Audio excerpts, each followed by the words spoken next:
Sí, bàsicament existeix una figura jurídica urbanística que es diu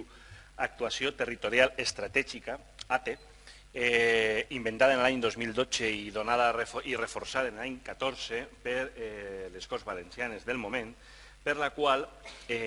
un grup inversor pot agafar una localitat X i amb el vistiplau de la Generalitat Valenciana sense el permís de l'Ajuntament pertinent i, per tant,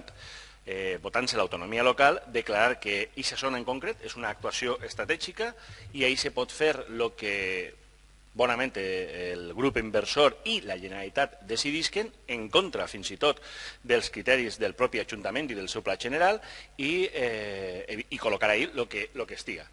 La pràctica i la realitat és que des de l'any 2012 les 2-3 ates que s'han aprovat per la Conselleria han estat molt contestades comarcal i localment per els pobles implicats. Burxassot estaria afectada per la possible construcció d'una ate molt a prop d'ací, a Paterna en concret.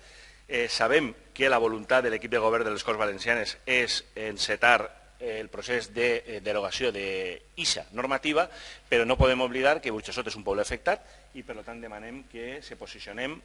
demanant-li a les Corts que a la major brevetat possible insten i redacten la derogació de la llei, en aquest cas la llei 5/2014 de juliol, per la qual s'aprova aquesta figura urbanística. Sí, un poc per aclarar la portaveu del Partit Popular perquè ha manifestat uns dubtes legítims. Evidentment, i té raó, algo que afecta a un municipi deu de ser consensuat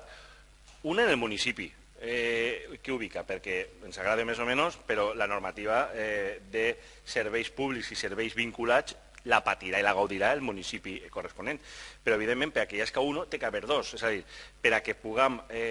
debatre que la voluntat siga que quan se creen figures estratègiques, que com a concepte no és roïn el crear una zona estratègica, el problema és quan, efectivament, no se li dona la paraula i la participació a les entitats afectades. Nosaltres, per lo que sabem, perquè jo personalment, i dic jo, el portaveu de Compromís d'esta localitat ha assistit a reunions amb la vicepresidenta del Consell, la idea és, una vegada es derogue la normativa que regula les ates, es tornarà a regular una figura semblant on se donarà cabida no només a la decisió estratègica, que evidentment ha de ser coordinada i organitzada per la pròpia Generalitat, però amb els actors implicats, i entenem per actors implicats no únicament els inversors, sinó aquells pobles de forma ponderada, com a número 1, aquell que ho patisca en el seu territori i com a número 2, aquells que els envolten i que siguin zona afectada. Sabem que això és la voluntat, però prèviament tenen que derogar l'actual normativa i és el que proposem en aquesta moció.